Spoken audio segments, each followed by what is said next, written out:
네, 안녕하세요. 이번 시간부터는 5장의 내용을 같이 살펴보려고 합니다. 5장에서의 주제이자 제목은 diagonalization이라고 하는데요. diagonalization을 이제 영어로 된 것을 우리말로 하면 대각화라고 얘기할 수 있겠습니다. 다이어고널이라는 말은 대각선의 라는 뜻이죠. 우리가 그 대각선 성분이 주어져 있고 나머지는 이제 0이 되는 이런 형태의 행렬을 우리말로 대각 행렬이라고 불렀고요. 영어로 diagonal matrix라고 불렀습니다. 이러한 대각 행렬은 여러 가지 계산이 좀 간단한 그러한 장점이 있습니다. 5장에서는 우리가 어떤 리니어 트랜스포메이션 T가 있을 때 V에서 V로 가는데요. 이 리니어 트랜스포메이션이 구체적으로 어떻게 생겼는지를 우리가 알기 위해서, 분석을 용이하게 하기 위해서 T라고 하는 리니어 트랜스포메이션을 행렬 표현을 우리가 생각을 했었습니다. 1학기 때 했었던 내용인데요. T에 대한 행렬을 우리가 얻기 위해서는 우선 지금은 물론 정의역과 공역이 같은 그러한 V 상에서의 리니어 트랜스포메이션이기 때문에 V 상에서의 순서 기저 베타를 이제 하나를 이제 잡으면 그것을 이제 양쪽에서 정의역과 공역에서 공통적으로 우리가 순서 기저로 사용을 할 수가 있는데, 이때 그 베타라고 하는 이 순서 기저를 기준으로 해서 이 리니어 트랜스폼 T를 행렬로 표현을 할 수가 있습니다. 이것을 이제 매트릭스 리프레젠테이션, 행렬 표현이라고 불렀었는데요. 자, 지금 예를 들어서 베타가 V1부터 Vn n개의 그 벡터로 구성되어 있는 순서 기저인 경우에는 이 매트릭스 리프레젠테이션은 결국 첫 번째 컬럼은 V1 첫 번째 벡터에 대해서 T가 어떻게 대응되는지를 생각을 하는 겁니다. 물론 이 벡터를 우리가 행렬로 표현하기 위해서는 이 벡터의 좌표 벡터를 계산을 했었습니다. 즉, 이 벡터에 대해서 코르디네이트 벡터를 우리가 계산을 했었죠. 자, 그 코르디네이트 벡터를 첫 번째 컬럼으로 우리가 쓰고요. 그다음에 두 번째 컬럼은 조금 공간이 부족할 것 같은데, 자, 두 번째 벡터 v2에 대해서도 tv2를 계산하고, 그 tv2에 대해서 좌표 벡터, 코디네이트 벡터를 계산해서 베타 순서 기저를 기준으로 해서, 그래서 그걸 두 번째 컬럼으로 늘어놓는 것이죠. 그런 식으로 n개 컬럼을 늘어 놓게 되면 이게 바로 우리가 원하는 매트릭스 리프레젠테이션이 됩니다. 이러한 매트릭스 리프레젠테이션은 T가 동일하다고 하더라도 우리가 선택하는 베타가 달라지면 이 매트릭스 리프레젠테이션이 달라집니다.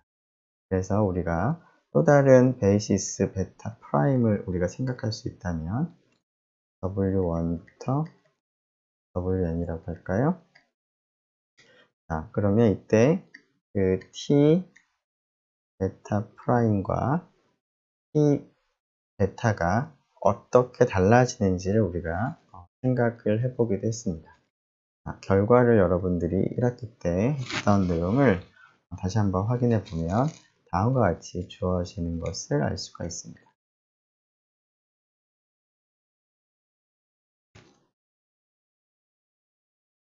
자, 여기서 Q는 어떻게 되냐면 좌표를 이제 바꾸는, 즉 베이시스를 이제 바꾸는 경우에 어떻게 그 좌표 벡터가 변경되는지, 변화되는지를 나타내는 그러한 행렬이었습니다. 이 행렬을 change of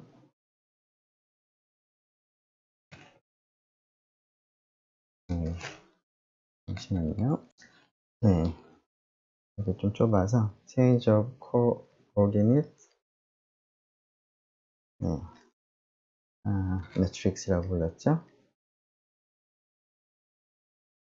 그 coordinate이라는 게 좌표죠. 좌표를 이제 바꾸는 거죠. 좌표 변환하는 행렬이다. 그런데 지금 이 행렬 같은 경우는 이제 이 상황에서 쓰는 이제 Q는 그 베타를 기준으로 한 좌표가 있고 베타 프라임을 기준으로 한 좌표가 있는데 이 Q라고 하는 공간 좁아가지고 네. 일로 계속 이어서 쓰죠. changing 베타 프라임 코오르닛을 COOR 코오르닛 베타 프라임 좌표를 뭘로 바꾸는 거냐면 into 베타 좌표로 바꾸는 겁니다. 네. 자, 이러한 그 change of coordinate matrix를 이제 생각을 해서 그 Q는 invertible한 행렬이 되는데요. 그 Q와 Q의 인버스를 이제 양쪽에 곱하게 되면 그게 T에 대한 매트릭스 리프레젠테이션인데 베타 프라임을 기준으로 한 매트릭스 리프레젠테이션이 됩니다. 자, 물론 이제 그 Q를 이제 생각하는 방법은 아이덴티티 트랜스포메이션을 생각을 해서 지금 이제 베타 프라임 좌표를 베타 좌표로 바꾸는 것이기 때문에 출발이 베타 프라임, 도착이 베타라고 생각을 하면 되는 것이죠. 자, 그래서 요거 그럼 요거 이 녀석은 어떻게 그러면 구하느냐? 자, 베타 프라임의 그 벡터들이 있죠.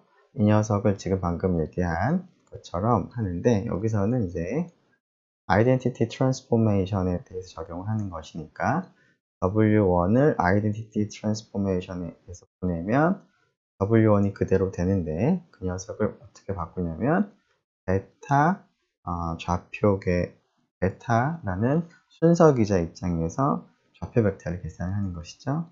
W1의 다가 첫 번째 컬럼입니다. 이렇게 W1부터 WN을 베타 기준으로 해서 좌표 벡터를 이제 계산을 해서 그것을 컬럼으로 늘어놓은 행렬이 Q가 됩니다. 자, 물론 이제 Q 인버스는 이제 Q의 역행렬인데 그렇게 봐도 좋고 혹은 역할을 생각을 해보면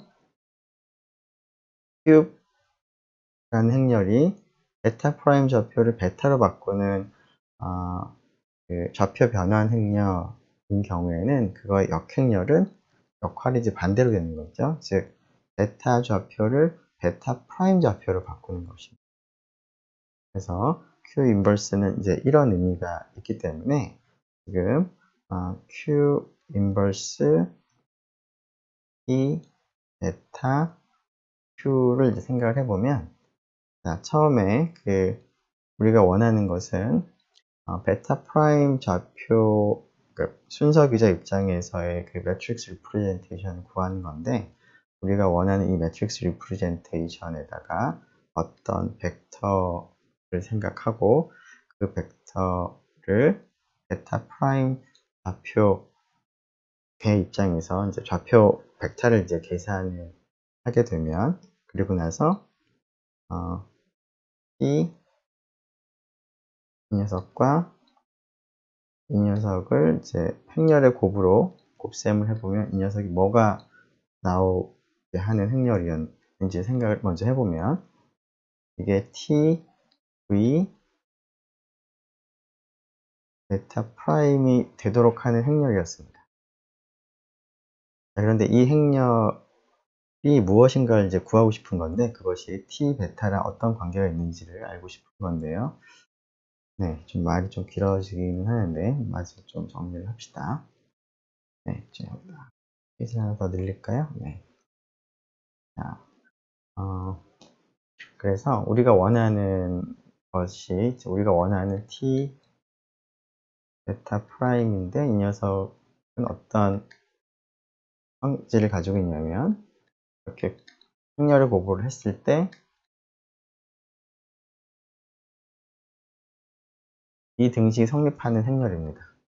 근데 이 녀석을, t 베타를 활용해서 이제, 표현을 하고자 하는 것이죠.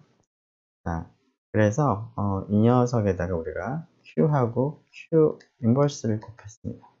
그런 다음에 이게 내가 원하는 이 녀석인지를 이제 좀 잘 기억을 하기 위해서 여기에 임의의 벡터 v를 베타 프라임 좌표계로 우리가 좌표 벡터를 계산을 먼저 해보고 나서 곱셈을 한번 해보죠. 자, 그러면 처음이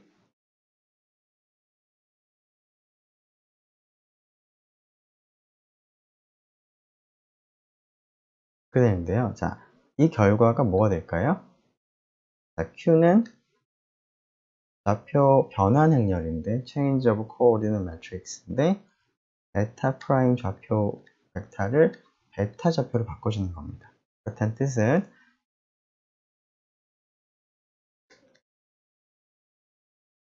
곱한 결과가 이 녀석은 뭐냐면 V라는 벡터의 베타 프라임 그 순서기저 입장에서 좌표 벡터인데 Q를 곱함으로 해서 이 V라는 벡터의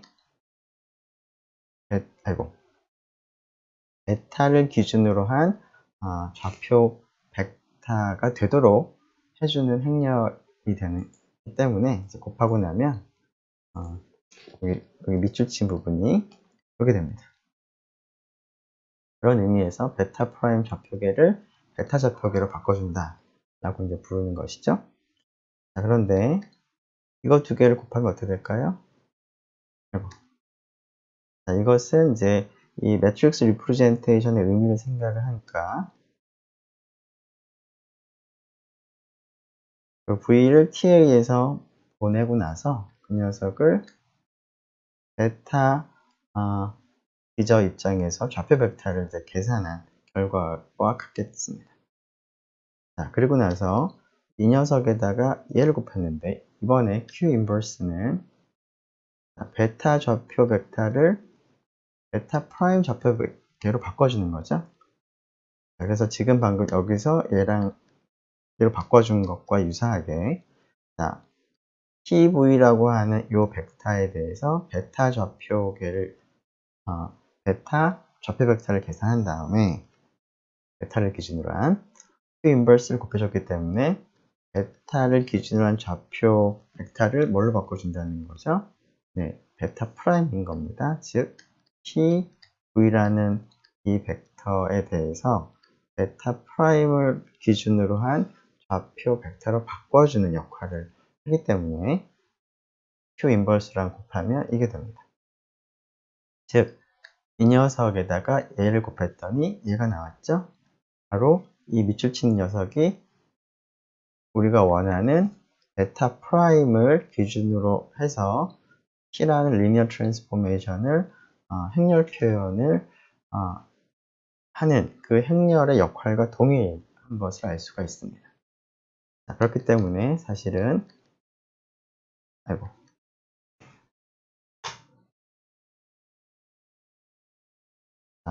뭐 이러한 그 관찰로부터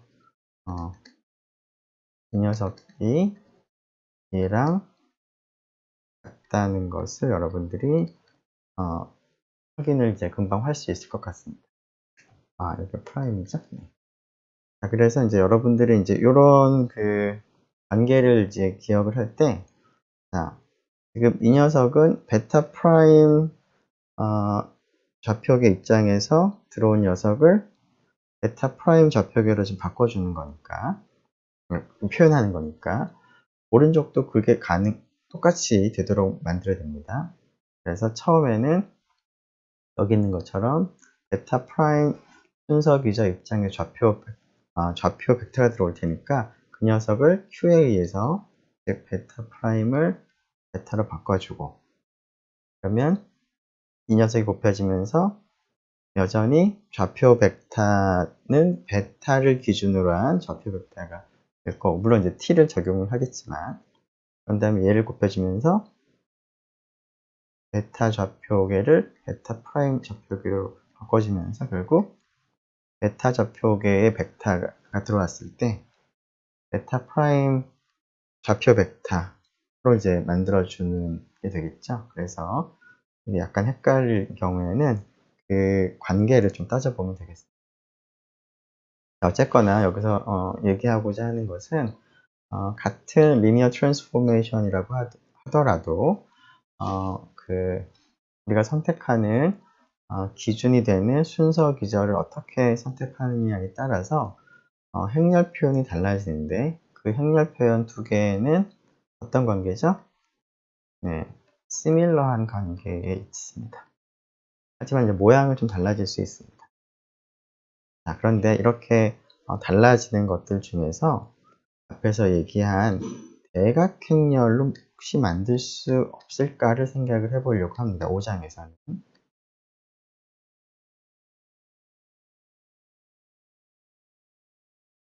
즉, 베타를 달리하면 모양이 달라지는데, 그렇게 모양이 달라지는 것 중에서 제일 간단한 것이 대각행렬이라고 생각을 해서, 그러면 베타를 잘 선택을 해서 T를 행렬 표현한 것이 대각행렬, 우리가 D로 많이 쓸 텐데요. D의 꼴이 대각행렬이 되게 할 수 있을까 하는 문제를 생각을 해보려고 합니다. 이렇게 어떤 주어진 리니어 트랜스포메이션을 행렬 표현을 할 때 대각행렬이 되도록 베타를 잡는 이러한 과정을 우리가 대각화라고 얘기를 하려고 합니다. 자, 서론이 길었는데요. 네. 자, 모티베이션이 사실은 2장 5절에 example 3회에서도 한번 등장했던 것인데요. 거기에서는 y는 ex라는 직선에 대해서 리플렉션을 하는 리니어 트랜스포메이션, R2에서 R2로 가는 리니어 트랜스포메이션을 생각을 하고, t에 대한 어떤 그 공식, 포뮬러를 이제 얻으려고 하는데, 이 공식을 이제 얻는다라고 하는 얘기는 t는 R2에서 R2로 가는 리니어 트랜스포메이션이기 때문에 베타를 스탠다드 베이시스로 생각한다면, 스탠다드 오더드 베이시스죠, 물론. 네, 물론 이 녀석은 이제 E1, E2가 됩니다. R2니까. 자, 이 스탠다드 오더드 베이시스에 대해 행렬 표현을 한 것을 우리가 A라고 둔다면, T의 A1, A2 라고 하는 이제 벡터를 T에 의해서 대응을 시키면, 이 녀석은 사실은 이렇게 요 행렬하고 이 컬럼 벡터를 이제 곱하는 형태로 주어집니다. 그래서 t가 구체적으로 어떻게 주어지는지 그 식을 알려면 결국은 이제 a를 알아야 되는데요. 자, a는 지금 방금 얘기한 것처럼 스탠다드 오더드 베이시스에 대한 행렬 표현인데, 지금 주어진 t에 대해서 이 a를 계산을 하려면 다음을 계산을 해야 됩니다. a는 t E1 베타가 첫 번째 컬럼이죠. T E2 베타가 두 번째 컬럼입니다. 자, E1이 어떻게 대응되는지를 보고 그 녀석을 베타 스탠다드 오더드 베이시스에 대해서 좌표 벡터를 계산해서 첫 번째 컬럼에 늘어 놓아야 됩니다. E2도 마찬가지고요. 자, 그렇게 하기 위해서는 y는 ex라고 하는 직선에 대해서 대칭하는 것인데, E1이 여기에 있을 텐데, 이 녀석에 대해서 대칭을 이제 하면, 이 대칭된 벡터를 좀 그림이, EX니까 조금 더 이렇게 벌어지겠죠?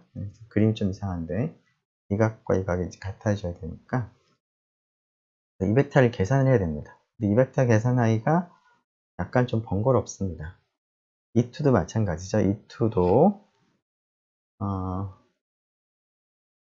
E2는 이제 여기 있는 벡터인데, 이 녀석을 이 직선 y는 EX에 대해서 대칭된 벡터를 계산을 해야 될 텐데, 그래야지만 여기를 계산할 수 있을 테니까, 그것을 계산하기가 조금 번거롭죠. y는 EX라는 직선의 기울기가 1이라면 편했을 텐데, 2라서.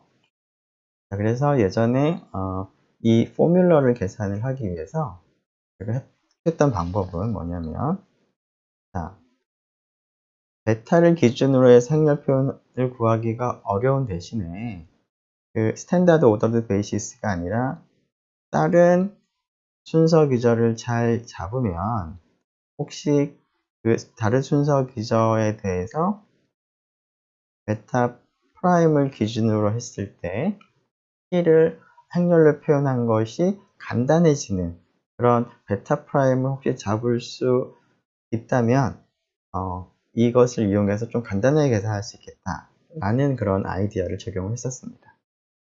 자, 어떤 베타 프라임이 이 녀석을 계산하기 좀 편할까요?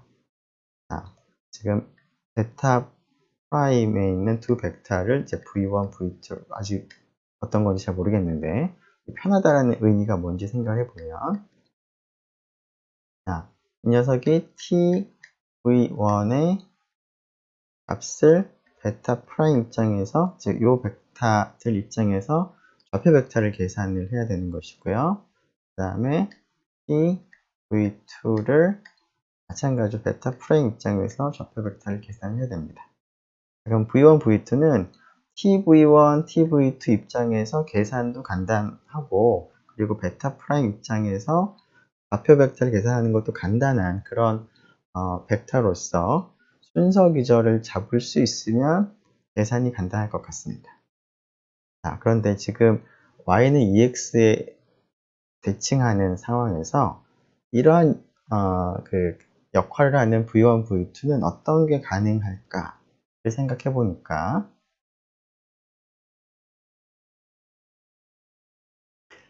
다시 한번 그리면 y는 ex에 대해서 대칭하는데, 대칭이 된 녀석을 계산하기도 편하고 좌표 벡터를 계산하기도 편한 그런 게 뭐가 있을까 생각해 보니까, 자, 바로 y는 ex, 요 선과 직선과 나란한 벡터를 생각을 해보면 어떨까라는 겁니다. 즉, 예를 들어서 v1은 1,2가 되겠죠?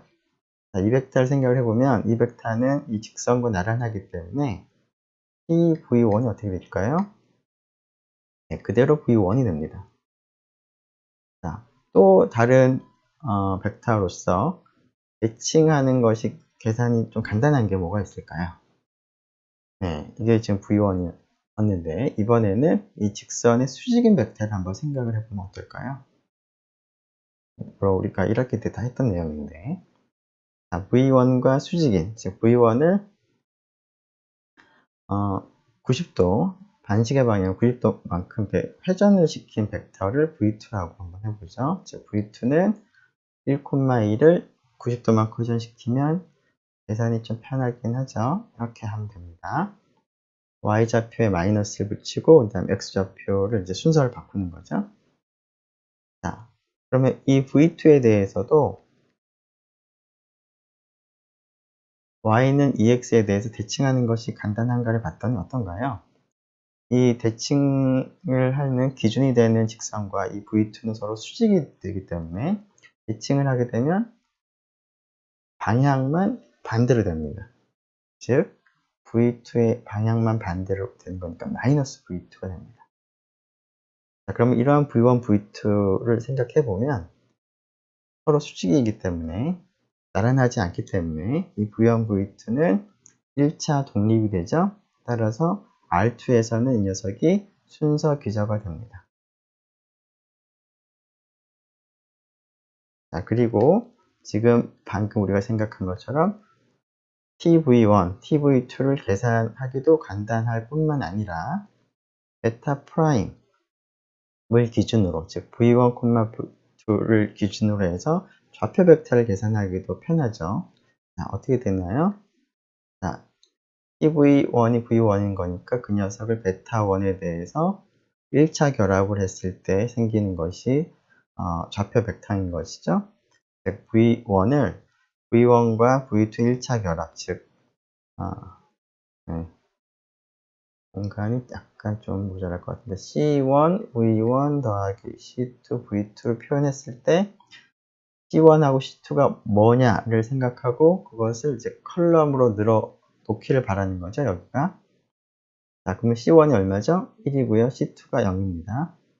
자, 비슷하게 TV2를 베타 프라임에 대해서 좌표 벡터를 계산하는 것은 마이너스 V2를 V1, V2에 대해서 좌표 벡터를 계산하는 것인데 마찬가지로 이 녀석을 C1, V1, C2, V2의 1차 이런 꼴로 즉 V1과 V2 1차 결합으로 표현할 때 앞에 있는 개수가 뭐냐가 좌표 벡터입니다. 즉 C1은 0이고요. C2는 마이너스 1이 되니까 이렇게 되는 것이죠. 자, 그래서 베타에 대해서 행렬 표현을 하면 지금은 좀 계산하기가 좀 번거로울 것 같은데 직접 하기에는 베타 프라임이라고 하는 이러한 벡터들을 생각을 하고 나니까 행렬 표현이 쉬웠습니다. 왜냐하면 이런 성질 때문에. 자, 그리고 그 행렬 표현도 간단했습니다. 어떤 행렬이 됐죠? 대각 행렬이 됐습니다. 자, 그래서 베타 프라임을 잘 찾으면 행렬 표현을 쉽게 할 수가 있다. 자, 그럼 원래 하려고 했던 문제. 얘하고 t 베타 프라임은 어떤 관계가 있는지만 보면 되겠죠? 자, 앞에서 우리가 이 녀석은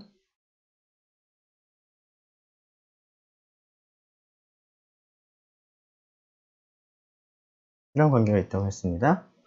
자, 따라서 우리가 원하는 것은 얘를 알고 싶은 거니까 얘는 알았고요. 얘는 D라고 우리가 표기를 한다면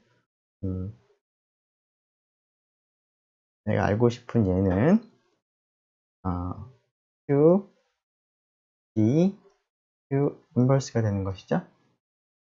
자, D도 간단하게 이제 찾았고 Q만 찾으면 되는데 Q는 네, 정신이 없네요. Q는 지금 여기 역할이 베타 프라임 좌표계를 베타 좌표계로 지금 바꾸는 좌표 변환 행렬입니다. 그럴 때는 베타 프라임에 있는 벡터들을 베타 좌표계로 표현하는 게 필요한데 베타가 여기서는 표준 순서 기저이기 때문에 V1 1,1을 2원 2투로 나타내보면 그냥 1, 2가 되죠. 즉 1,2를 그냥 컬럼으로 쓰기만 하면 됩니다. 그 다음에 V2가 이렇게 있었는데 그 V2를 2원 2투에 대해서 좌표 벡터를 이제 계산을 하면 마이너스 2, 1이 되죠. 그래서 Q도 쉽게 구합니다. 그래서 Q를 여기다가 넣고 Q 인버스도 이 경우는 쉽죠. 여기다 넣어서 계산을 하면 되는 건데 뭐 계산도 뭐 D가 대각행렬이라서 그렇게 어렵지 않습니다. 자, 그렇게 되면은 결국 우리가 원하는 A를 찾게 되는 것이고 따라서 이 T라고 하는 리니어 트랜스포메이션을 구체적으로 식을 우리가 알아낼 수가 있습니다. 자, 여기서 했던 그 핵심적인 아이디어가 이 5장에서의 기본적인 주제가 되겠습니다.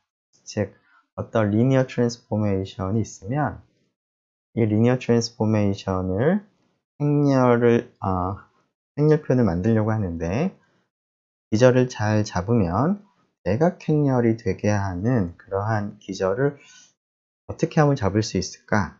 그리고 어떤 경우는 이것이 가능할까? 어떤 경우는 이런 것이 불가능할까? 이런 문제를 지금 생각을 해보려고 합니다.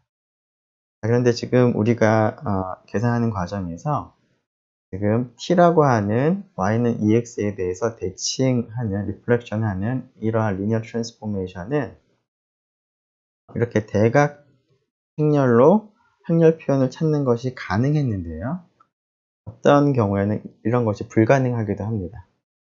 그런데 이 녀석은 어떻게 해서 이것이 가능했느냐를 잘 보니까 베타 프라임을 구성하는 V1, V2가 다음과 같은 성질이 있어서 그랬습니다. 자, 여기 있는 성질의 공통적인 특징은 V1을 대입했더니 V1 곱하기 1이 됐고요. 위에는, 아래는 V2를 대입했더니 V2에 마이너스 1을 곱해서 됐습니다.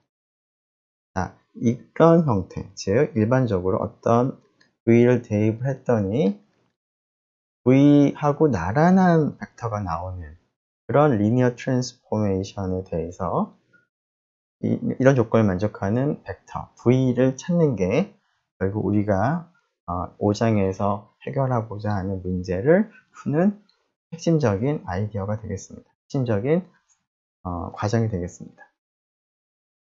그래서 여기 있는 V1, V2의 일반적인 성질 생각을 해보면 여기서 람다는 스칼라입니다. 물론 우리의 경우에는 실수였고요. 일반적으로 F라는 필드 상에서의 값이 되겠습니다.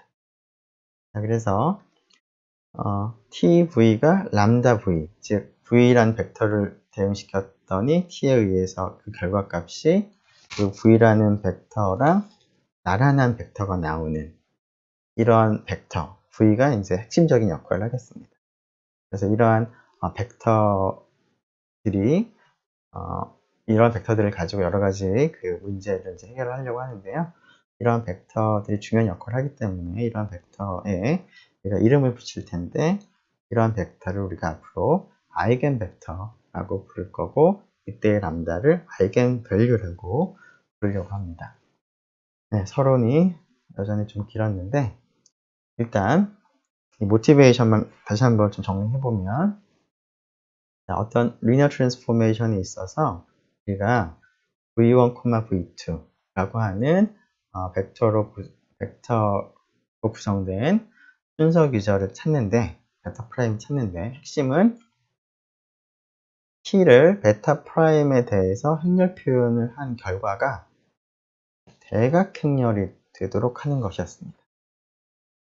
그래서 이렇게 대각 행렬이 되게 하는 그 행렬을 찾으려면, 그 베타 프라임을 찾으려면 베타 프라임에 있는 이 벡터들이 TV는 람다 V의 형태가 되어야 됩니다. 이런 것을 만족해야 됩니다. 왜냐하면 지금 뭐 우리가 조금 전에 생각한 구체적인 문제가 아니라 그냥 어떤, 죄송합니다. 네, 죄송합니다. 네, 다시 돌아가서 우리가 생각한 이 y는 ex에서 대칭하는 것뿐만 아니라 일반적인 리니어 트랜스포메이션에 대해서 이와 같이 행렬 표현이 대각 행렬이 이제 되게 만들려면, 지금 예를 들어서 그냥 2차원이라고 생각을 해서 t 베타 프라임이 대각 행렬 람다 1, 0, 0, 람다 2가 되게 하는 베타 프라임은 어떻게 되어야 되는지 생각을 해보면, 자, 베타 프라임의 두 벡터가 잘 잡아서 이렇게 됐다면, 자, 얘는 어떻게 만든 건가요, 사실은?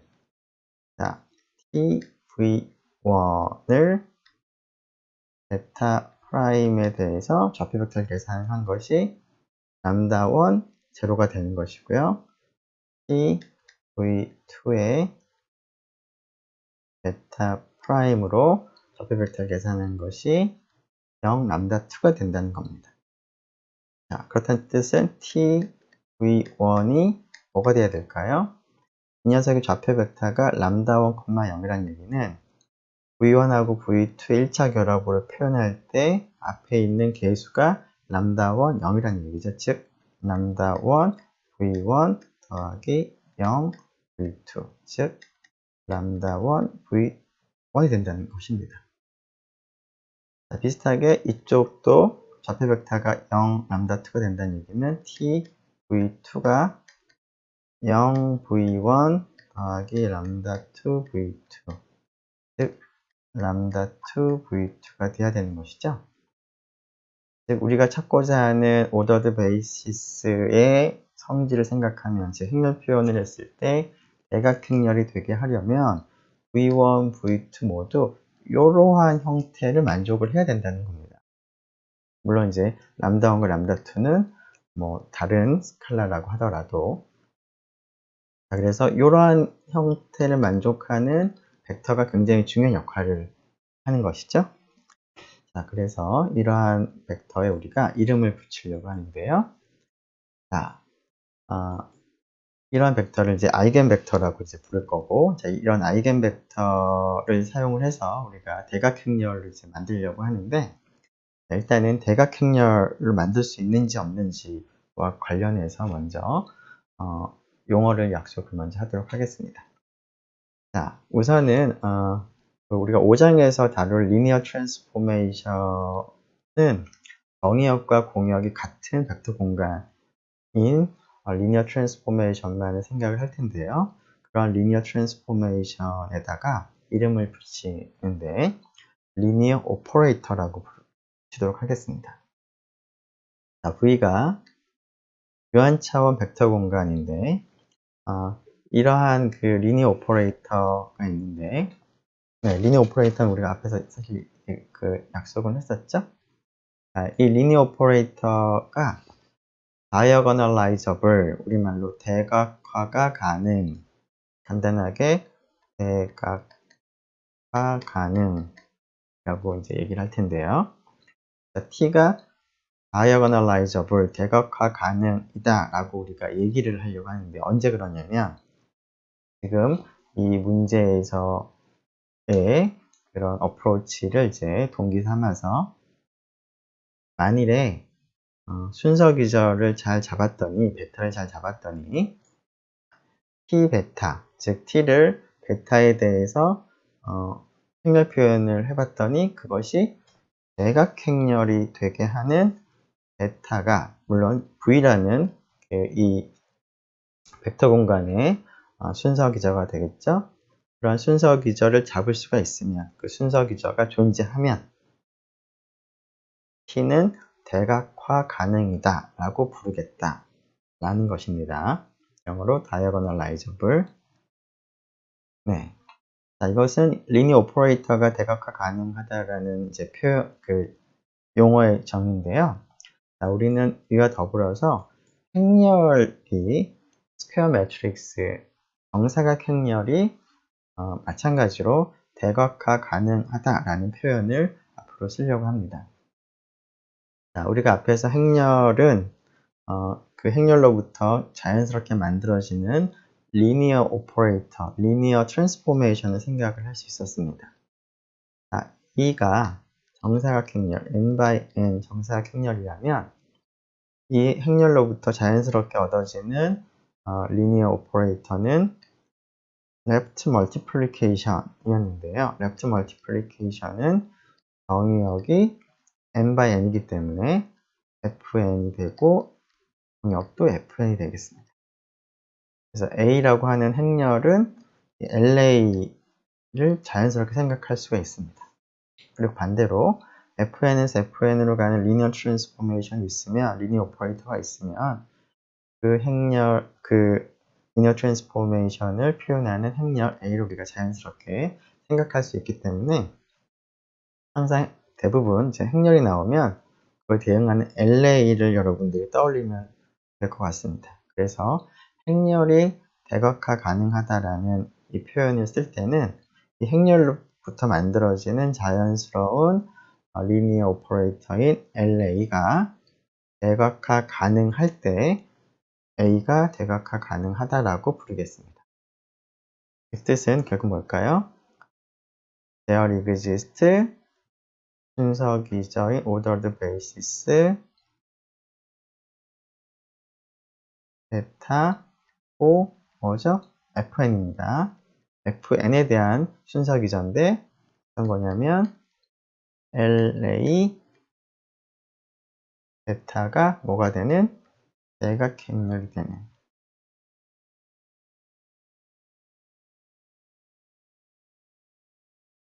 그런 이제 베타가 존재하면 A가 대각화 가능하다라고 부르겠는 겁니다. 자, 그런데 우리가 앞에서 그 A 라고 하는 것은 이 LA를 표준 순서 기저에 대해서 행렬 표현을 한 것이 A가 됐었는데요. 알파라고 쓰죠. 알파는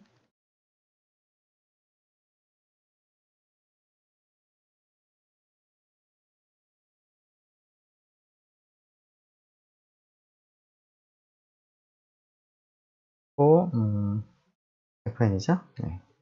그래서 알파는 당연히 B1부터 EN으로 구성된 베이시스입니다.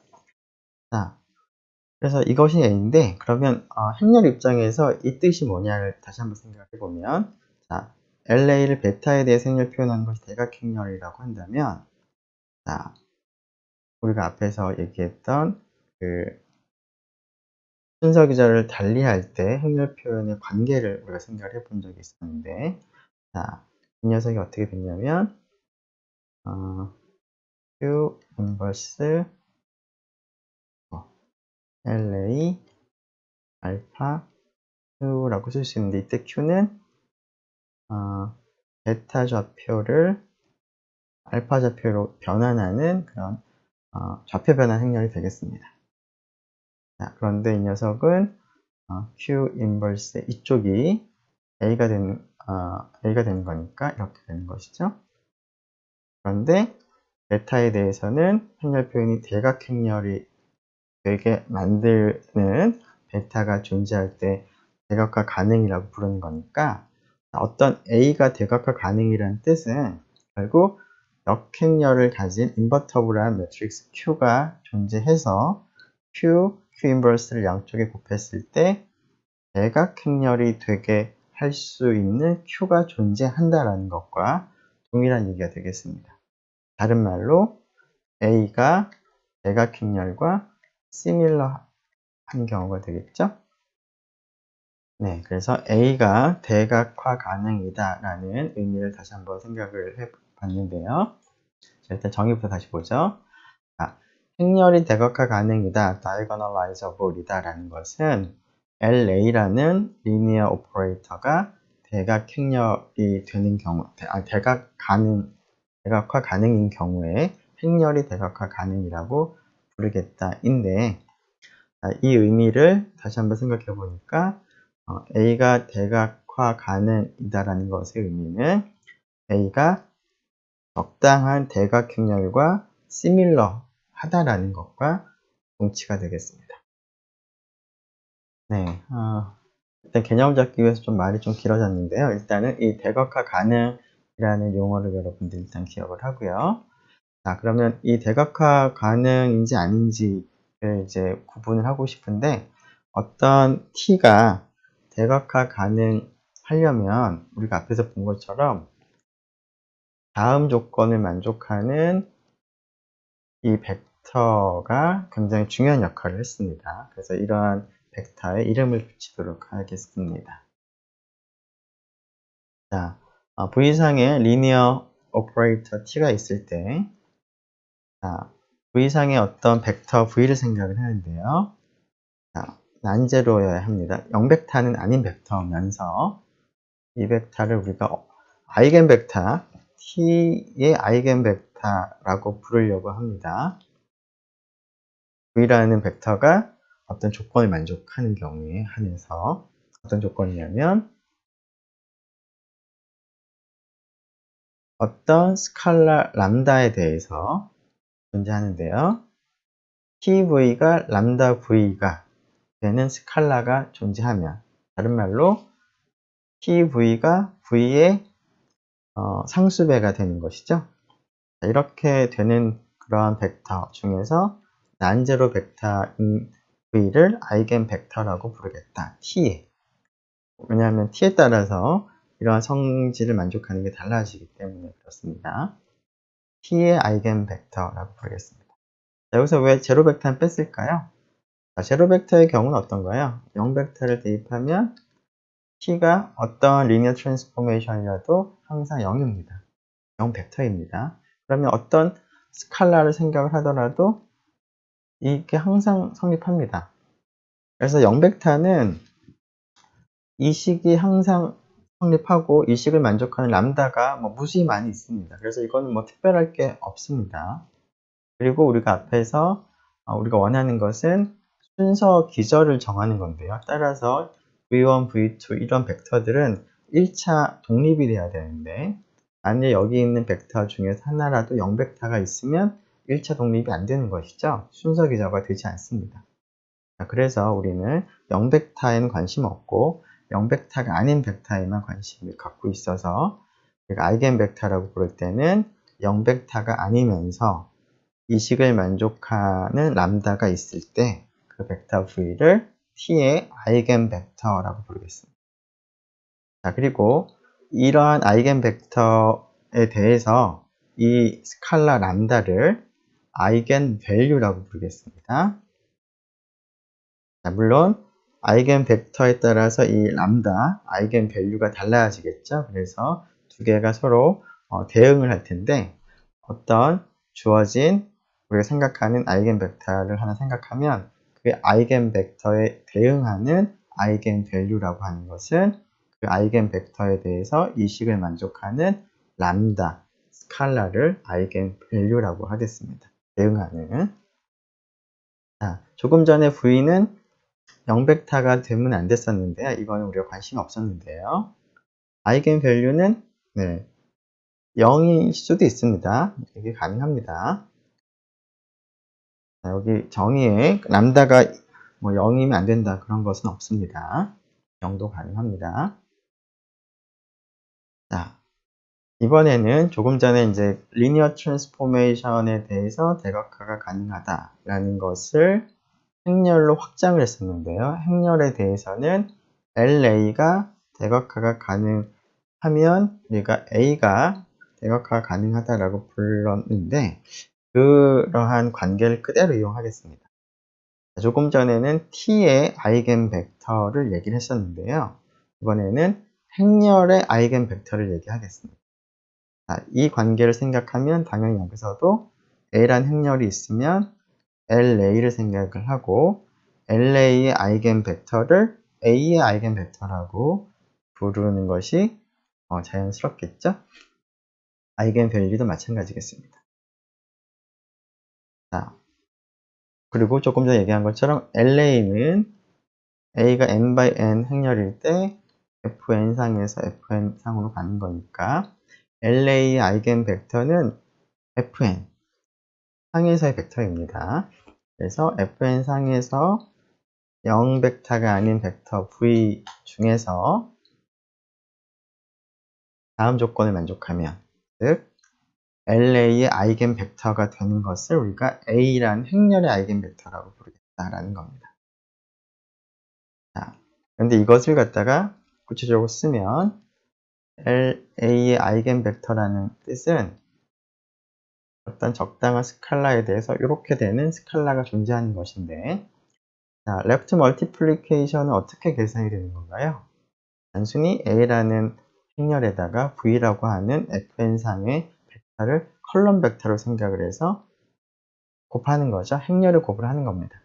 그래서 LAV가 AV로 계산이 되는 거니까 결국 행렬 A에 대해서 A의 아이겐 벡터라고 하는 것은 이 식을 만족하는 람다가 있을 때, 즉 어떤 컬럼 벡터 V를 곱했더니 그 결과가 컬럼 벡터의 어떤 상수 배가 되는 결과가 나올 때 벡터 V를 A의 행렬 A의 아이겐 벡터라고 부르겠다라는 겁니다. 네. 그리고 이때도 마찬가지로 람다를 이 아이겐 벡터 V에 대응하는 아이겐 밸류라고 부르겠습니다. 물론 이 경우에는 이제 행렬의 아이겐 밸류다. 앞에서는 아이겐 벡터, 아이겐 밸류가 리니어 트랜스포메이션의 아이겐 벡터, 아이겐 밸류였고요. 지금은 행렬의 아이겐 벡터, 아이겐 밸류입니다. 네. 지금, 네. 아이고.